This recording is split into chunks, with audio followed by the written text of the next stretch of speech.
Alright, today's installment from Paris on beginner poker player mistakes is that beginner poker players don't think originally.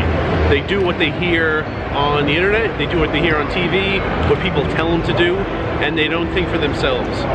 The first or second time I ever played, I was in Foxwoods, I had kings on 5, 7, 8, and a guy who was playing pretty timidly the entire night all of a sudden raised the flop before it got to me. It was multi-way. I was, I think, last act. Before it got to me, there was a bet and a raise. The raise was from a guy who was pretty passive. I ended up folding the kings.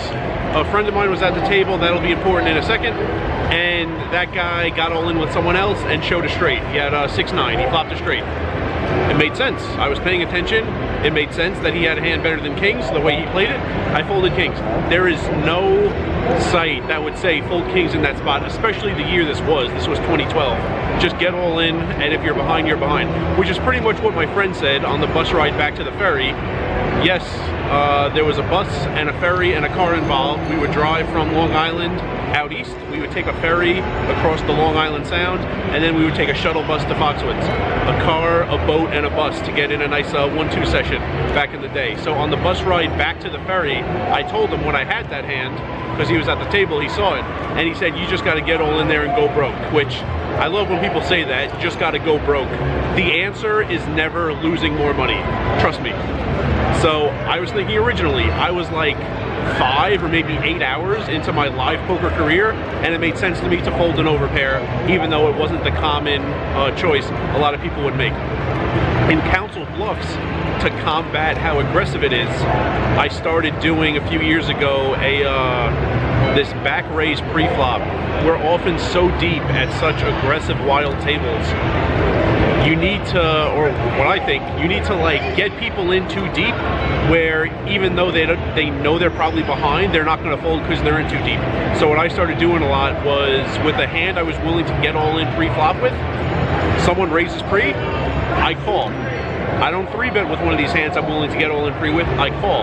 Because there will probably be a cascade of calls behind me, and then someone who 3-bets either as a steal or for value, and once it gets back to me, I can put a 4-bet in.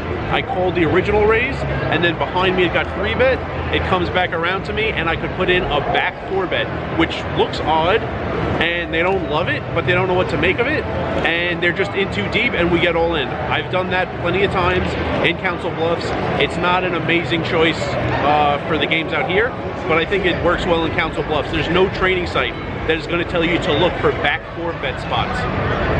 It's not going to happen. I played in those games. I'm thinking when I'm playing in those games. I think after I play in those games late at night, and that's one of the moves I have in my bag of tricks when I play in Council Bluffs. Ideally, I like to get all in with those types of hands. You could play hands, you know, getting bets in on the flop, pre-flop, flop, turn, and river. Actually, one of the biggest hands I ever played, the third biggest hand I ever played, money went in on all 4 streets. Pre, flop, turn, and river. It was 3-way at showdown. It was a $1,700 pot. Nobody was all in. That's how deep we were. That money went in. It was a $1,700 pot. Money went in on every street, and no one was all in yet. So pots got big out there. You could play for 4 streets. Ideally, with the hand so strong, you're willing to get all in. I would like to get all in pre. That's one of the ways I thought of to accomplish that. The sites, all the free materials out there are great. They're very good for like beginners. They're very good for the basics. There's no textbook that tells people what Bill Belichick does all week to prepare for Sunday. Not that I'm as good at poker as Bill Belichick is at beating rookie quarterbacks, but the free materials out there on the internet, they're very good to build a foundation.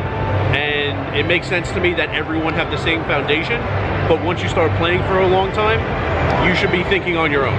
Not that you have to come up with everything, but you should be listening. You should know what things don't make sense, what things do make sense, and a lot of it should be original thinking. And a lot of my game is original thinking. It would probably seem very unconventional, very unorthodox to a lot of people, but I do it, and I do it consistently, and it works for me. So beginning poker players, one of their mistakes is that they don't think originally at all. Yeah, I got it at the stadium.